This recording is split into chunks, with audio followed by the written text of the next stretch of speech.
When Odin sat on his high seat, Hlidskjalf, he could look out over the cosmos and see a great deal, but not everything. What was going on behind that ridge over there in the land of the dark elves? Who was whispering what under that root of Yggdrasil in hell?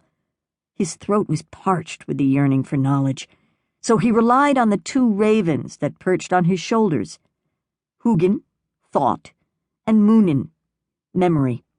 They flew off in the morning to investigate the 9 worlds with their sharp eyes. At night, they returned to Odin and told him all that they had witnessed. Still, it wasn't enough. Odin's mind was greedy. Knowledge tasted good, but wisdom, that would taste far better. By this time, there were 10 major gods in the cosmos beyond Odin, and before too long, there would be 2 more. 8 of them were Aesir, Odin's sons, Thor, Balder, Tyr, Heimdall, Hod, and Vidar, plus his grandsons, Forseti, son of Balder, and Ul, stepson of Thor.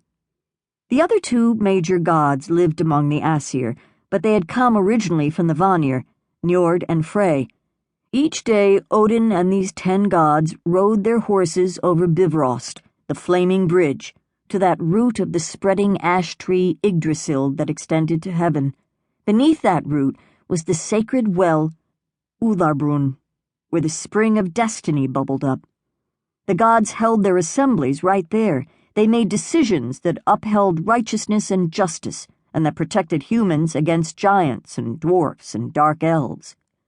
As they sat there, Odin watched 2 swans swimming with a sense of peace he'd never experienced, and he watched the 3 lovely Norns sprinkle the sacred tree from the spring of destiny and coat its wounds with a clay salve from the well Utharbrunn.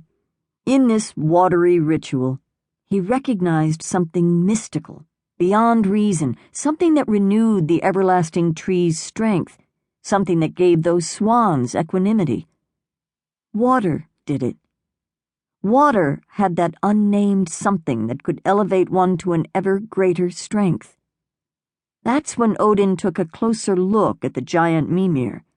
Mimir was but a head at this point, severed from his body by the Vanir, but he was still the wisest one in all Asgard.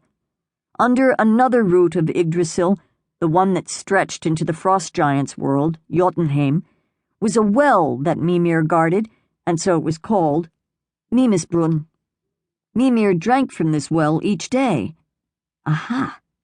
The well was the source of Mimir's wisdom. Odin had to have at that well. And so Odin made a deal with Mimir, an eye for a single draught of that well water. Such a high price, this extreme self-mutilation. But what good was an eye that couldn't fathom what it saw? Odin willingly scooped it from his own skull and hid it. He fashioned a drinking horn from dragon skin, dipped it into the well, and opened his mouth wide. The cool water sloshed down his throat and radiated throughout his essence. Yes, Odin knew more now, much more. He understood. He was wise. But alas, he now knew that the highest wisdom of all, that of clairvoyance, was yet to be attained. And where else to attain it than from the sacred tree Yggdrasil itself? Odin pierced himself with his spear Gungnir, perhaps so that he could come